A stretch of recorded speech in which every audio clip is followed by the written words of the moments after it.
Johnny master ఉదంతం టాలీవుడ్ ని కుదిపేసింది. ఆయన వద్ద పనిచేసిన లేడీ కొరియోగ్రఫర్ లైంగికంగా వాడుకున్నాడు అంటూ కేసు పెట్టింది. తాను మైనర్ గా ఉన్నప్పుడే ముంబై హోటల్లో జానీ మాస్టర్ తనపై లైంగిక దాడి చేశాడని అన్నారు. అనంతరం పలుమార్లు శారీరకంగా వాడుకున్నాడు. మాట వినకపోతే కొట్టేవాడు. మతం మార్చుకోమని తనను వివాహం చేసుకోవాలని ఒత్తిడి చేశారు. ఇందుకు ఆయన భార్య అయేషా సైతం సహకరించింది. ఆమె సైతం తనను శారీరకంగా హింసించింది అంటూ తీవ్రస్థాయిలో ధ్వజమెత్తారు. యువతి కేసును స్వీకరించిన పోలీసులు జానీ మాస్టర్ ని అరెస్ట్ చేశారు. రిమాండ్కి పంపారు. లేడీ కొరియోగ్రఫర్ ఆరోపణ జానీ మాస్టర్ ఆయన భార్య ఖండించారు.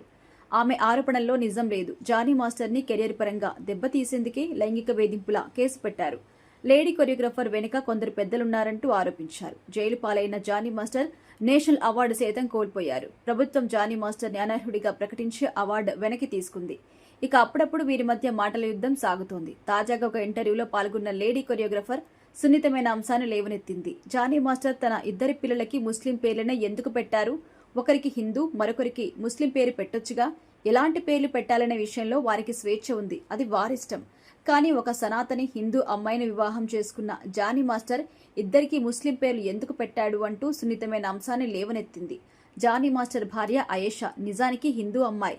వివాహం అనంతరం ఆమె మతం మార్చుకున్నారు. పుట్టుకతో అయేషా హిందూ అయినప్పుడు తన ఇద్దరి పిల్లల్లో ఒకరికి హిందూ పేరు పెట్టొచ్చుగా అనే కోణంలో లేడీ కొరియోగ్రఫర్ కామెంట్ చేసింది. ఈ లేడీ కొరియోగ్రఫర్ ఆరోపణ మీద భిన్న వాదనలు వినిపిస్తున్నాయి. కొందరు మద్దతు ఇస్తుండగా కొందరు విమర్శలు గుప్పిస్తున్నారు. మరోవైపు జానీ మాస్టర్ తిరిగి బిజీ అయ్యారు.